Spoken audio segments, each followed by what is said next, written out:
Hi hello friends, welcome back to my channel. ಇವತ್ತು ನಾನು ಅಣಬೆಯಿಂದ ಒಂದು ಡ್ರೈ ಪಲ್ಯನ ಯಾವ ಥರ ಮಾಡೋದು ಅಂತ ಹೇಳ್ಬಿಟ್ಟು ನಿಮ್ಮ ಜೊತೆ ಶೇರ್ ಮಾಡ್ಕೊತಿದ್ದೀನಿ. ಅದಕ್ಕೆ ಏನೇನೆಲ್ಲ ಬೇಕಾಗುತ್ತೆ ನೋಡ್ಕೊಂಬರೋಣ. ಒಂದು 2 ಸ್ಪೂನ್ ಆಗೋಷ್ಟು ಅಚ್ಚಕಾರದ ಪುಡಿ. ಇಲ್ಲಿ ನಾನು ಸ್ವಲ್ಪ ಕಾಳುಮೆಣಸು, ಲವಂಗ, ಚಕ್ಕೆ ಇದನ್ನು ಸ್ವಲ್ಪ ಒಂದೆರಡೆರಡು ಹಾಕ್ಬಿಟ್ಟು ಕುಟ್ಟಿ ಇಟ್ಕೊಂಡಿದ್ದೀನಿ.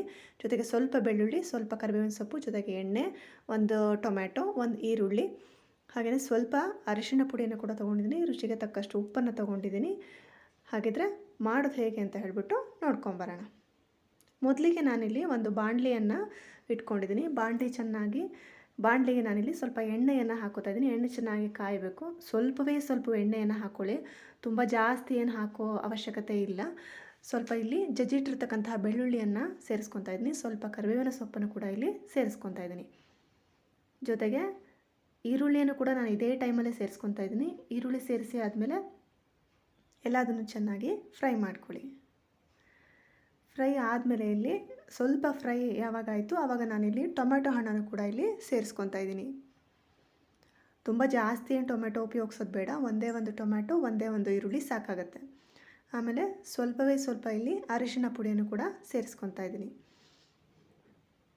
ಈ ಟೈಮಲ್ಲಿ ಸ್ವಲ್ಪ ಉಪ್ಪು ಹಾಕಿ ಕೂಡ ನೀವು ಬೇಯಿಸ್ಕೋಬೋದು, ಬೇಗ ಸಾಫ್ಟ್ ಆಗುತ್ತೆ. ನಾನಿಲ್ಲಿ ಉಪ್ಪು ಹಾಕಿಲ್ಲ, ಹಾಗೆಯೇ ಸಾಫ್ಟ್ ಆಗಿದೆ. ಸೊ ಈಗ ತೊಳೆದಿಟ್ಟಿರ್ತಕ್ಕಂತಹ ಅಣಬೆಯನ್ನು ಕೂಡ ಇಲ್ಲಿ ಸೇರಿಸ್ಕೊತಾ ಇದ್ದೀನಿ. ಸೇರಿಸ್ಕೊಂಬಿಟ್ಟು ಚೆನ್ನಾಗಿ ಬಾಡಿಸ್ಕೋಬೇಕಾಗತ್ತೆ. ಎಲ್ಲ ಮಿಕ್ಸ್ ಆಗಬೇಕು, ಆ ಥರ ಚೆನ್ನಾಗಿ ಬಾಡಿಸ್ಕೊಳ್ಳಿ. ಆಮೇಲೆ ಇಲ್ಲಿ 2 ಸ್ಪೂನ್ ಆಗುವಷ್ಟು ಅಚ್ಚಕಾರದ ಪುಡಿ ಏನು ಇಟ್ಕೊಂಡಿದ್ದೆ ಅದನ್ನು ಕೂಡ ಇಲ್ಲಿ ಸೇರಿಸ್ಕೊತಾ ಇದ್ದೀನಿ.